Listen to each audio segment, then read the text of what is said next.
Mira su Biblia conmigo. En el libro de San Mateo capítulo 8. San Mateo capítulo 8.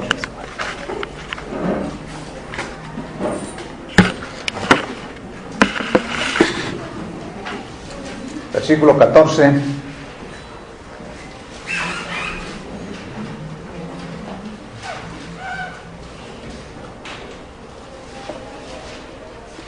Puestos de pie, vamos a leer una vez más este pasaje.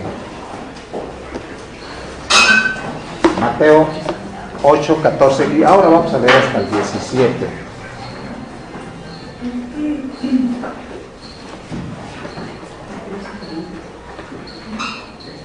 Leo uno y ustedes lean el siguiente, 15, y hasta el 17. Dice: vino Jesús a casa de Pedro y vio a la suegra de este postrada en cama con fiebre. Y tocó sus manos y la fiebre la dejó, y ella se levantó y le servía.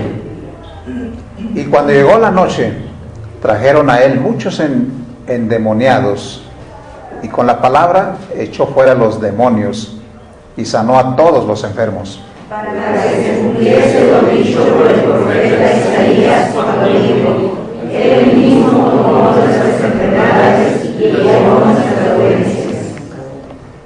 Vamos a orar. Quiero que incline su cabeza, cierre sus ojos. Queremos tener un momento de meditación. Padre, venimos ante tu presencia mediante la oración, con la confianza que tenemos en ti, con la seguridad que escuchas, estás presto, tus oídos prestos para escuchar nuestras plegarias, nuestras súplicas. Tú conoces nuestro corazón, tú conoces nuestras intenciones, tú conoces todo nuestro ser. Antes de que nuestra palabra o nuestra lengua hable, tú ya conoces todas las cosas. Y Señor, en este momento pedimos que limpies nuestro corazón con la sangre del Señor Jesucristo, que el Espíritu Santo llene, motive, guíe en este momento esta predicación. Hemos venido a escuchar tu palabra enseñada y predicada, y queremos, Señor, que tú nos hables.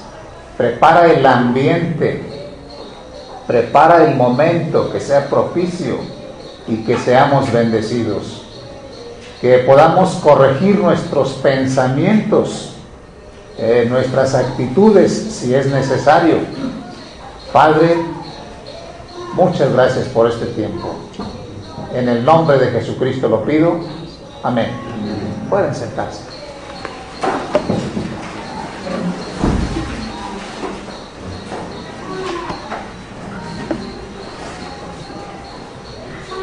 Bien, quiero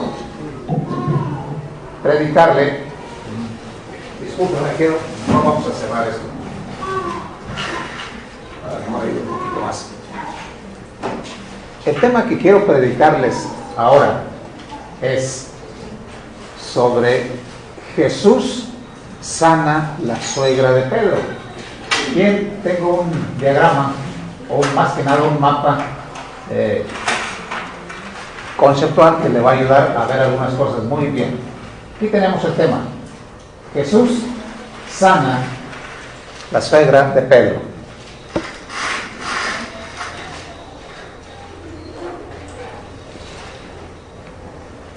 En este pasaje podemos encontrar algo muy especial, una referencia o un caso, un evento referido con el ejemplo que Cristo quiere dar a cada uno de nosotros. Cuando nosotros escuchamos que Jesús sana a la suegra de Pedro, ¿quién era Pedro? Un apóstol. y uno de los apóstoles más cercanos al Señor, uno de los apóstoles más atrevidos, como decimos, más atrabancados, más cruzados, ¿verdad?, ahí entre la gente, un apóstol muy introvertido en muchos aspectos. Inmediatamente nos damos cuenta que Pedro era casado, ¿verdad? Al tener suegra, tenía esposa y era casado. Él no practicaba el celibato, ¿verdad? Él no practicaba el celibato, o sea, el abstenerse de el no casamiento. Pedro era un apóstol y era casado. Porque la iglesia oficial o tradicional dice que él era, porque, bueno, que practicaba el celibato, ¿verdad? La Biblia dice otra cosa. Él dice que él era casado, sin entrar en mayores detalles. Yo quiero que vea esto, y quiero que vea otro pasaje para hacer un poquito de referencia más. En 1 Corintios capítulo 9. 1 Corintios capítulo 9. Y quiero invitar que alguien lea el versículo 5. 1 Corintios 9, 5. Al tener suegra, era casado. Por favor, 1 Corintios 9, 5. Por favor, alguien.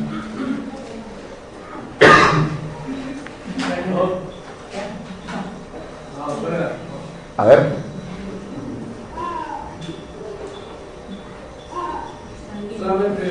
El 5 nada más, sí. No tenemos derecho de traer con nosotros una hermana por mujer, como también nosotros apóstoles y los hermanos del Señor. Muy bien. Fíjese, el apóstol Pablo es el que está escribiendo aquí y dice: no tenemos derecho de traer con nosotros una hermana por mujer, como también los otros apóstoles. O sea que no solamente Pedro, sino otros apóstoles eran casados. Y dice: y los hermanos del Señor. Recuerde que Santiago, el que escribió el libro de Santiago es hermano del Señor. ¿Del Señor Jesús? Bueno, medio hermano. Y dice: ¿y Cefas? ¿Quién es Cefas? Entonces Cefas era casado. Bien, este mensaje tiene información. Y esta es una información para que usted la tenga muy bien clara. ¿Quién es Cefas, hermano? Pedro. Cefas es Pedro. ¿Así se llama también? Es otro de los nombres que se le da. Miren, vamos a verlo para que mayor información en el libro de Juan, capítulo 1. O sea que Pablo está afirmando que Pedro era casado. El libro de San Juan, capítulo 1, versículo 41 y 42. Bueno, el 40, para entender el contexto del personaje que queremos investigar aquí. 1:40 dice: Andrés, hermano de Simón Pedro. Andrés era hermano de Pedro. Era uno de los que habían oído a Juan. Está hablando de Juan el Bautista. Y habían seguido a Jesús. Este halló primero a su hermano Simón. ¿Quién es Simón? Simón Pedro. Y le dijo, o sea, Andrés dijo: hemos hallado al Mesías, que traducido es el Cristo. Y le trajo a Jesús, y mirándole Jesús dijo: tú eres Simón, hijo de Jonás, ¿tú serás llamado? ¿Qué quiere decir? Muy bien, demasiado claro. Al tener suegra, era casado. Pablo dice que otros apóstoles también eran casados. Dice: los hermanos del Señor eran casados. Dice: y Cefas, que es Pedro, también. Entonces, los apóstoles del Señor, los líderes de la iglesia cristiana, llamados por el Señor Jesucristo al ministerio, eran hombres casados. Muy bien. Quiero ver el primer punto.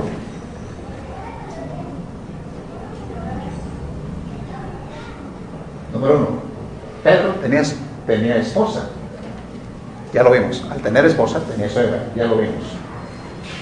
Bien. Había sido llamado a ser apóstol por el Señor Jesucristo. Quiero que vea en el libro de Mateo, capítulo 4,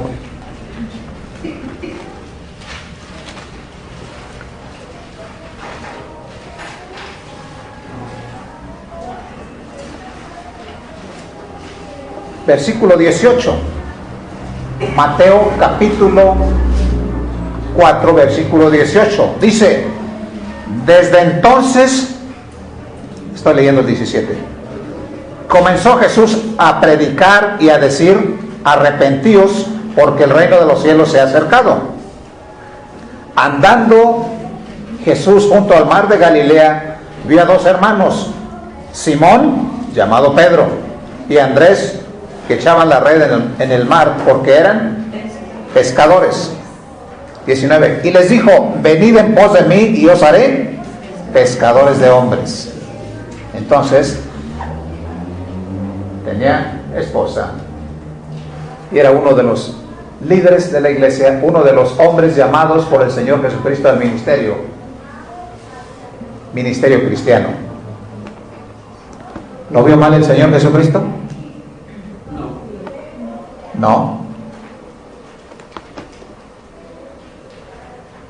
Cristo vio con buenos ojos el estado matrimonial de Pedro, de los apóstoles y de algunos más. Lo vio con buenos ojos. Por eso el apóstol Pablo en el libro a los Hebreos dice: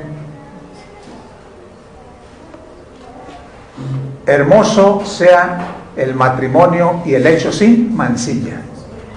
Está recomendando el matrimonio como algo agradable a los ojos de Dios, aún en los líderes de la iglesia. ¿Es pecado ser casado? No, no estamos. Podemos tocar algunas cosas más. Solamente estoy dándole el punto de referencia. Número 2.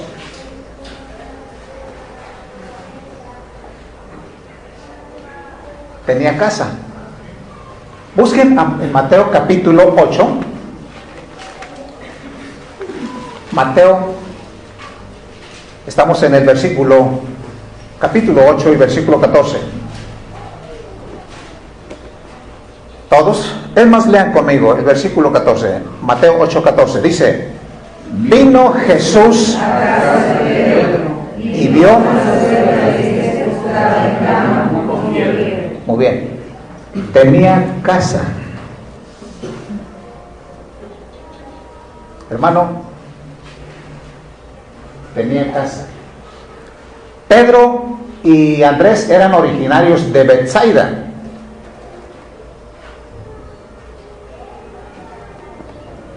Y aquí están en Capernaum. Bien. Esto significa que Pedro tenía casa. Porque dice que Cristo fue a la casa de Pedro.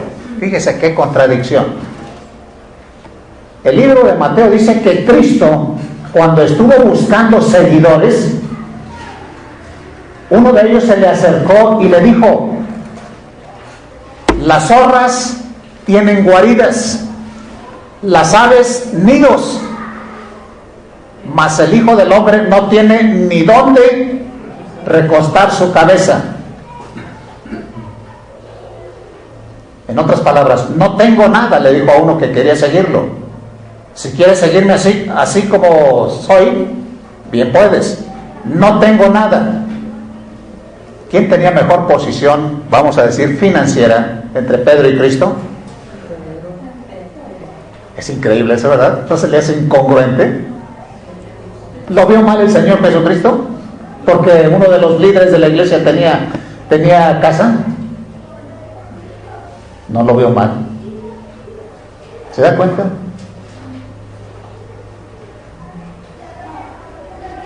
Los pastores, los misioneros pueden tener una casa. Es correcto. Cristo no lo veo mal. Tenía casa. Quiero que vea algo más. Hermano pastor, pero ahí Pedro tan solo era un pescador. Era un pescador. Era un pescador. No era un líder. Era un líder. Sí, pero ya estaba siendo llamado, ya había sido llamado. Ya había sido llamado, porque vean, fíjense, antes de pasar a esto, vean lo que sucedió. Y quiero que vean también, a veces nosotros decimos, ¿por qué la misma historia en el libro de Mateo se presenta otra vez en Marcos? Y a veces como que no encontramos congruencia. A veces encontramos incongruencias y decimos, esto es repetición. No, yo quiero que vea usted un principio ahorita. En los evangelios, un evangelio presenta, bueno, imaginariamente como una casa. Una casa. Si yo me pongo enfrente de esta casa, de este edificio, yo voy a verle el frente nada más. Pero si yo quiero tener vamos a decir, las 4 vistas de esta casa, tengo que ver este lado, este y el de acá. Son 4. ¿Sabe usted que los evangelios son 4? Y cada uno, el que toma la fotografía o habla, ve solamente por enfrente. Y el que está por este lado ve una manera diferente y él escribe de acuerdo a lo que ve. El de acá también escribe conforme a lo que él ve y el otro. Yo quiero que vea esta comparación. En Marcos capítulo 1 nos da una referencia, nos amplía el campo semántico de lo que está sucediendo aquí. Marcos capítulo 1. En el versículo 40. No, es el 29. Marcos capítulo 1, versículo 29. Y yo quiero leer la primera frase que dice Mateo. Tenga los dos libros en la mano. En Mateo 8, 14 dice: vino Jesús a casa de Pedro. Hasta ahí. Ahora lea lo que dice Marcos 1:29 en su primera frase. Al salir de la sinagoga vinieron a casa de Simón Pedro. ¿Se da cuenta que Marcos nos amplía el concepto? Porque ya Marcos nos está diciendo el momento de donde venían antes de que Cristo viniera a la casa. Y así los testamentos, los evangelios se complementan el uno con el otro, presentando un cuadro preciso de la persona. Muy bien, regresamos a Mateo. Vino Jesús a casa de Pedro. Ya vimos en el 2 que tenía casa. Posiblemente él vendió la casa en Betsaida para comprarse una donde el ministerio de Cristo estaba en Capernaum, porque ahorita estamos en Capernaum. Número 3.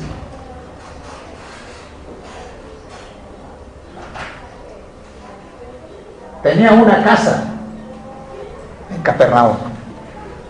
Vendió la de Betsaida para cambiarse a Capernaum. O a lo mejor tenía 2. O a lo mejor tenía 2. Sí. Exactamente, a lo mejor tenía 2. Muy bien. Esto nos enseña que Cristo no vio mal esto. No lo vio mal. No lo vio mal el que él tuviera una casa.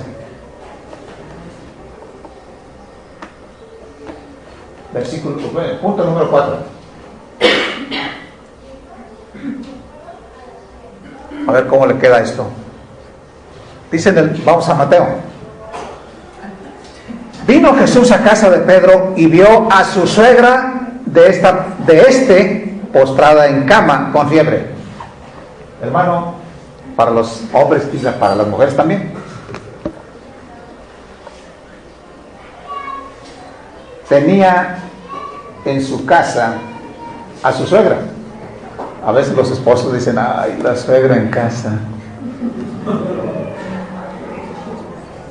¿Verdad que no es bueno? No opine más ni diga más. Pero Pedro tenía su suegra en casa.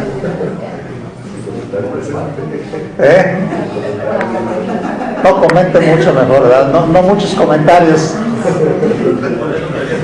Ni para la suegra. Bien. Esto, escúchenme bien. Este es un ejemplo para los yernos y para las nueras. La tenía en casa. Por algo lo puso el Señor Jesucristo ahí. Los yernos y las nueras dicen, ay, en fin, pero ahí está un ejemplo. Bien. Probablemente esta señora era una mujer pues ya avanzada en años, una mujer avanzada en edad, y estaba enferma y estaba cuidando de ella. Yernos y nueras, aquí está un ejemplo, pueden hacerlo con toda libertad.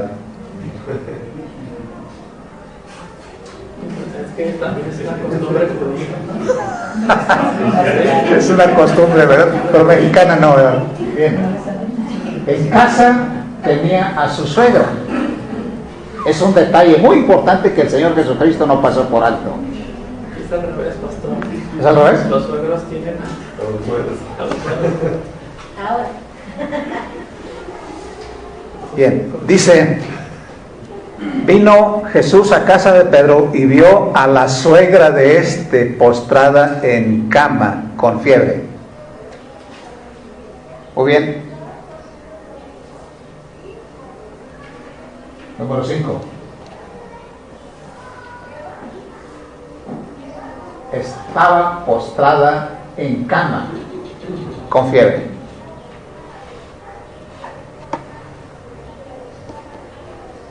Hermano, al estar postrada estaba paralizada, ¿verdad? Vamos a decir, estaba enferma, estaba en cama. La fiebre es una enfermedad, la palabra fiebre del alemán y el griego significa fuego, es calor, ¿no es cierto? Cuando alguien tiene fiebre, está ardiendo, decimos está ardiendo en temperatura, tiene fiebre. Bien. Tanto el estar postrada ahí en cama, que cuando una persona ya dura mucho tiempo en la cama postrada, cuando se levanta, a veces ni siquiera se puede parar, ¿no es cierto? Y no sabemos si estaba postrada porque estaba paralizada, y lo más probable es que estaba paralizada o tenía alguna enfermedad física. Cristo vio las dos cosas, vio su parálisis y vio también su fiebre. Cristo tomó en cuenta las dos enfermedades. Yo quiero que vean cómo sucedió aquí todo esto. Número 6.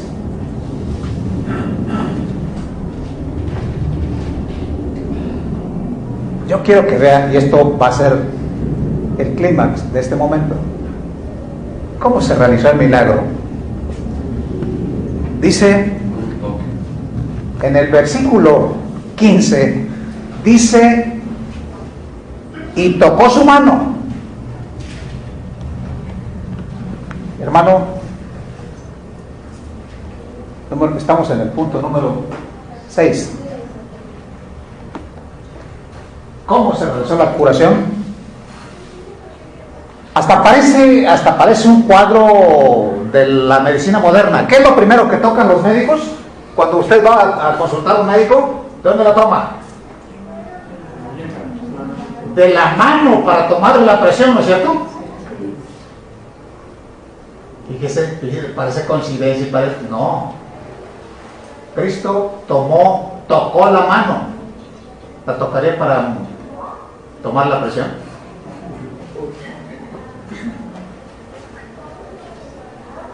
Dice y tocó la mano. Tocó la mano no para tomarle la presión, no para tomarle el pulso, como hacen los médicos modernos.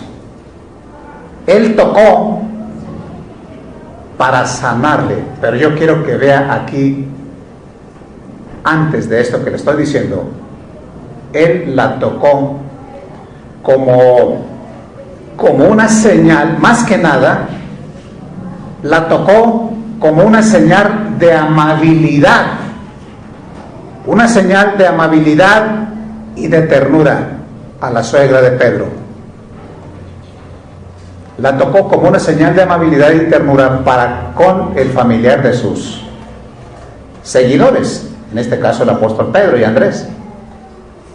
Bien, la Biblia dice la tocó, porque decimos en el versículo 15, dice, y tocó su mano. Pero piense conmigo, ¿quién es el que toca el corazón?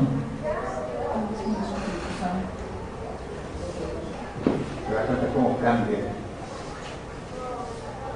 Hermano, él tocó la mano, pero ¿quién es el que toca el corazón?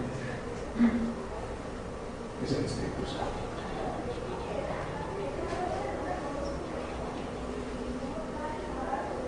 Hermano, el Espíritu Santo, cuando una persona escucha el Evangelio por la primera vez,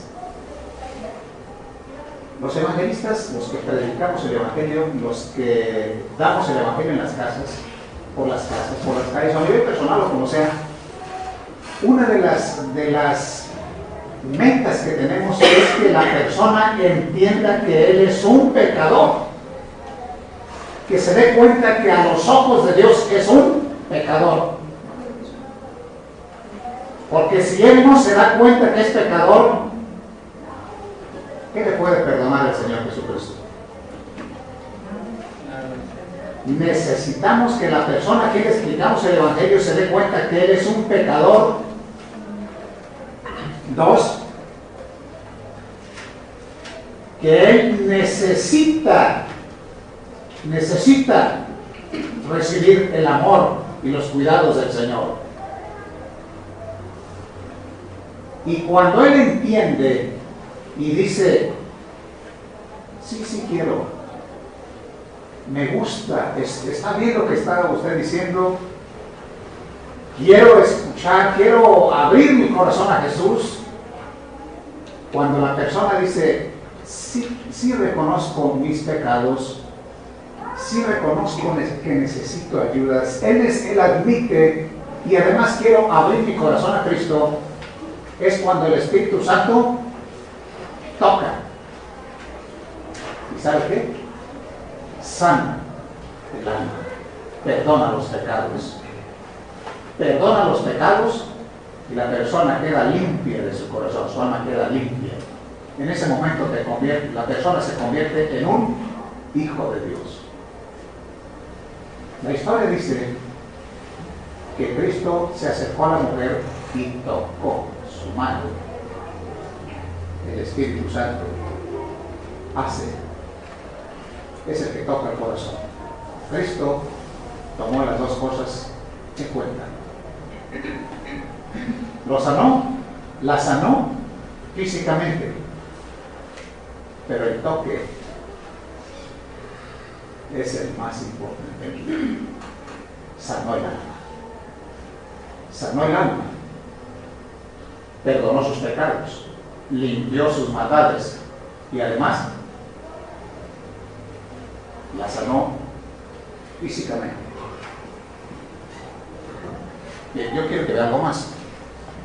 Así realizó la curación, la tocó, pero vean lo que sigue, es el último punto.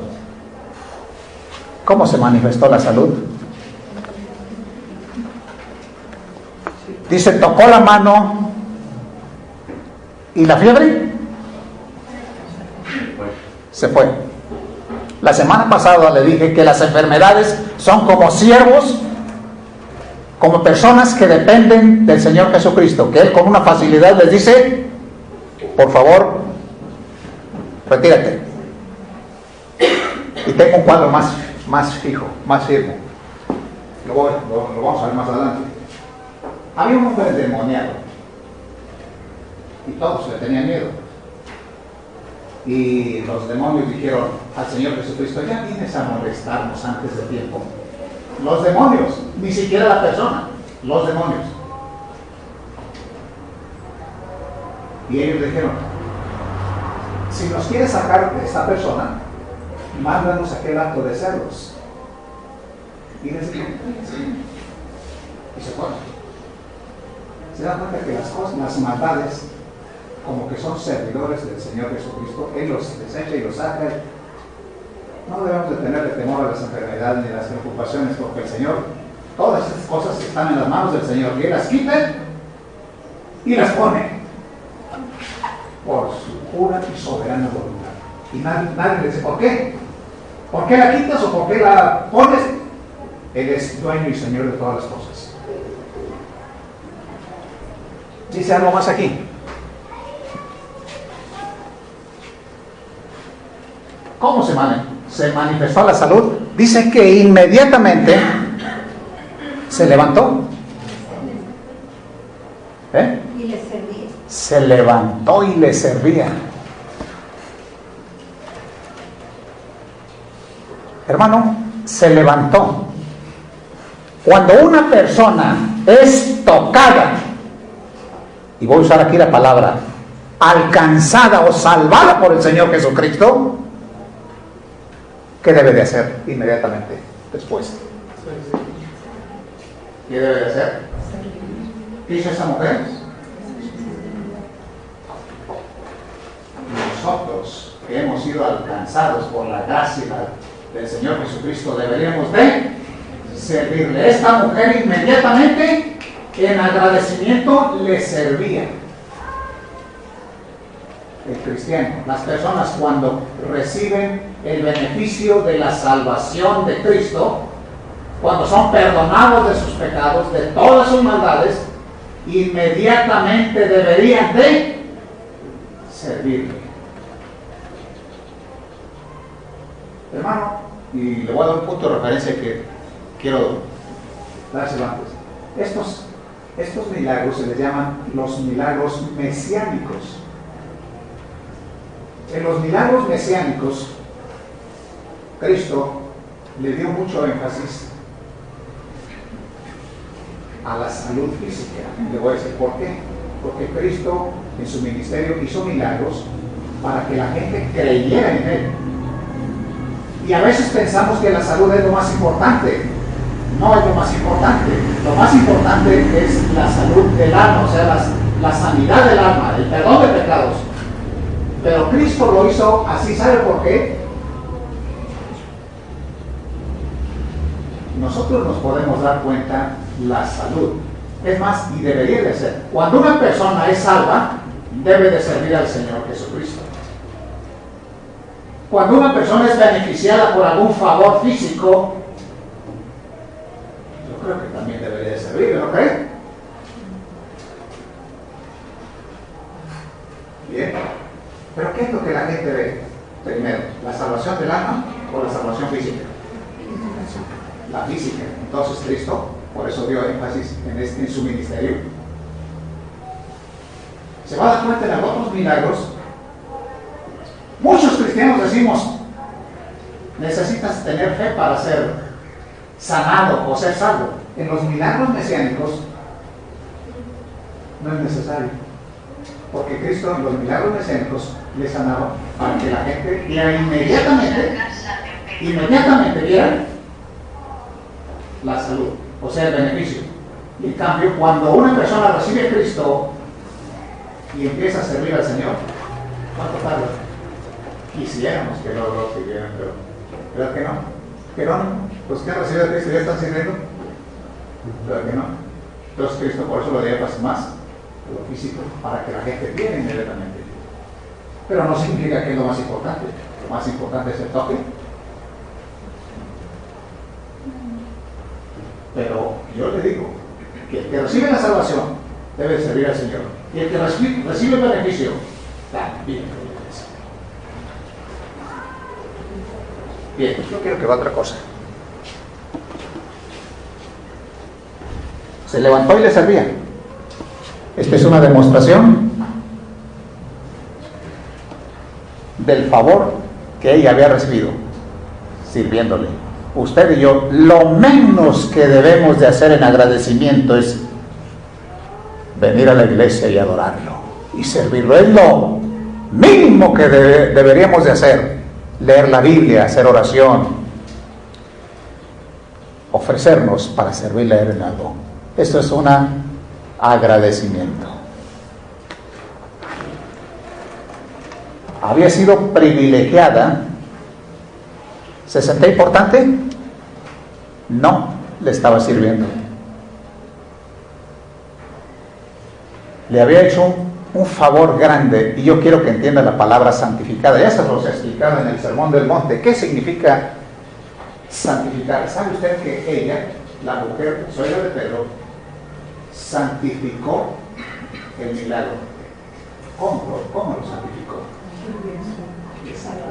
Sirviéndole. Si tú quieres que la bendición que Dios te ha dado, ¿quieres santificarla? Demuéstralo, y eso es santificar. Cuando tú demuestras el servicio a Dios, estás santificando su nombre. Por eso cuando oramos decimos, santificado sea tu nombre. Glorifica. Está la situación. Hermano, quiero concluir. Y tocó la mano, y la fiebre le dejó, y ella se levantó y le servía.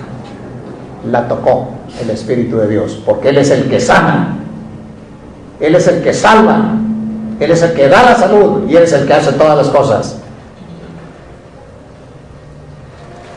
Voy a leer el 16 y 17. Y cuando llegó la noche, trajeron a él muchos endemoniados, y con la palabra echó fuera a los demonios. Con la palabra. Hermano, qué importante es la palabra. Te prediqué la semana pasada de lo que dijo el centurión. No soy digno de que entres bajo mi techo, solamente di la palabra y mi siervo sanará. Dice uno de los literatos, no recuerdo, Joaquín Rojas, dice: la palabra infinitamente más poderosa que la espada,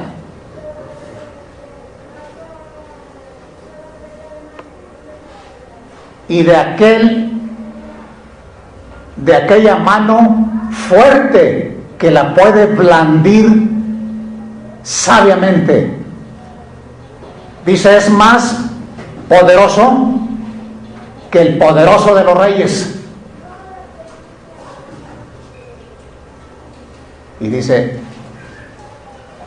cuando la mano se seca, la mano que empuñó la espada muere, los entierran juntos.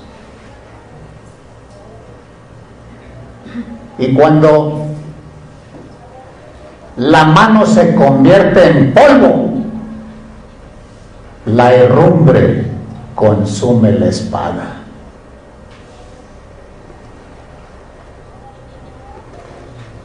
Y enseguida dice,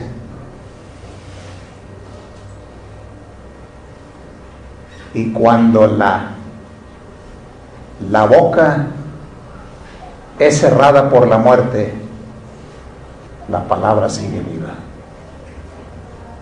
Dice, esa es la palabra de Dios a través de los siervos. Jamás puede ser callada. Y Cristo es el ejemplo. Murió y la palabra sigue viva. Y dice Pablo en Hebreos 4:12, más cortante que toda espada de 2 filos, y penetra hasta partir el alma, el espíritu, las coyunturas, y discierne los pensamientos y las intenciones del corazón. Cristo con su palabra echó fuera demonios, levantó los inválidos, los paralizados, a los ciegos le dio vista, solamente por su palabra. Qué importante es su palabra. Nosotros, por la luz y el conocimiento de su palabra, hemos sido tocados por el Espíritu de Dios y hemos sido salvos. Si usted no ha conocido a Cristo como su Salvador personal, permita que el Señor Jesucristo toque, no su mano, toque su corazón y será salvo del castigo del infierno por siempre. Puestos de pie, con cabezas inclinadas, ojos cerrados, aquí terminamos. Con toda reverencia.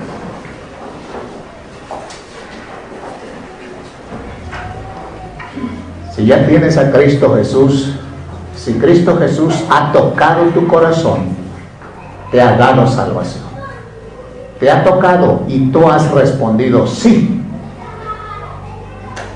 de seguro, y con la seguridad que tengo, Él te ha salvado y eres salvo del castigo del infierno.